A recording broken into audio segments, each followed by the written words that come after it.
What we need next are some buttons that will go directly to our golf, football, and basketball animations. And instead of building the buttons, let's take a look at another panel under the Windows pull-down menu. You can see we have a section called Common Libraries, and these libraries contain some common objects that you can just use whenever you need. We'll open up the button one, and we can see that it's a separate library panel filled just with button elements. As you can see, there's quite a few to choose from. I'm looking for the ones in the Buttons Tube folder here. And if I scroll down just a little bit, we can pick out the Tube Yellow. Now, you can get an idea of what kind of button it is. We've got some graphics all set up in here, and we've got some other different colors. I think yellow will go good with our background. And to use it, all we need to do is select a layer and drag it out just like any other library. Now, I think we've got a sports layer up here. It's right down on the bottom. Let me scroll down just a little bit, and I'm going to select that sports layer and make it active, and then I'm going to drag out a Tube Yellow button right here onto the stage. Now let's zoom in on that and see what it looks like.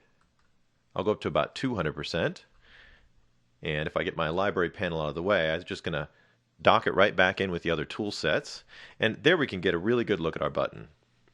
We've got a nice graphic with some border edges and a text label. And if we take a look at this by double-clicking on it, we can see that this button is built just like any other. Let me back out to scene 1, and what I'd like to do is use this button for the golf, basketball, and the football sections. So that means I'm going to need 3 copies. We can either go to our library and drag out 3 more copies, or I can do a quick shortcut right here on the stage. I'm going to hold down my Option key on the Macintosh here, and that would be the Alt key on the PC. And when I click and drag this, instead of moving the original, I'll actually create a copy. I'll just do it again, and I've got 3 buttons. Now let's just test everything and see how it's working. I'm going to go to my control panel. We'll do a quick test movie. And we should see that our buttons have these nice rollovers already built into them. I can see kind of a white glow, and the graphics change just a little bit and brighten up. And that looks pretty good, especially since we didn't have to build them ourselves. I don't want them all to say enter though, so I'm just going to double click on them. Now it doesn't really matter which one because they're all the same library item. I can double click on one and open it up, and we can see that the text is included in a layer right up here at the top. It only has a keyframe on the up frame, so it's not changing in the over and down states. Since I'd like to use this button 3 times, what I'm going to do is just completely delete that text layer. We'll click our trash can icon down on the bottom, and it's gone. Now this is actually a great way to reuse a button since it doesn't have a label now. Of course, we'll need one, so let's put one back in scene 1. We'll go outside the button, and in the sports layer here, I think we're still in the right spot, yep, we will add a label right on top of the button. Now let's just go over and choose our text tool. I'm going to switch to a black colored fill, and I'll leave my font settings alone. You can use any font you want here, just like before. I'm going to set it up as center aligned, and note that we're just going to stick with classic static text. I'll just click over in the middle of my button field, and we'll type the label for the first button, Golf. Let me get to my normal selection tool, and we'll pull that down just a little bit. Now, this will look the same to our users as if the button actually had the label inside of it, but we can just place the label on top of each one and change it. There is one thing that you want to watch whenever you set up a button like this, and that is a property down here with this button that looks like an AB.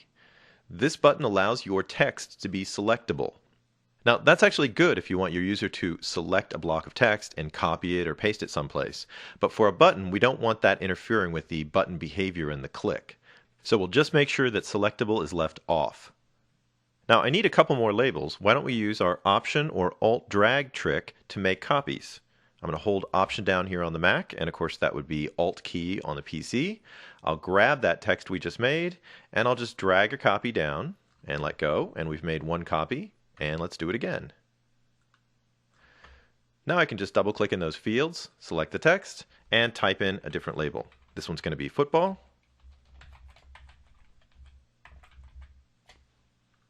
And this one will be basketball.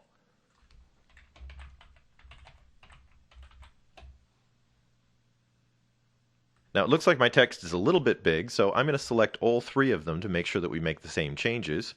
And I'm just going to go over here and knock the size down just by a point or 2. Notice we can change all three fields at once, and I can even grab them while we have them selected and move them down just a little bit so that they fit right into the middle of those buttons. Now let's just test out our new buttons and see if everything's working good. We'll test our movie. There's our buttons, and you can see that the labels look like they're right on the button just like before, and we get to use the same button 3 times instead of making 3 separate ones.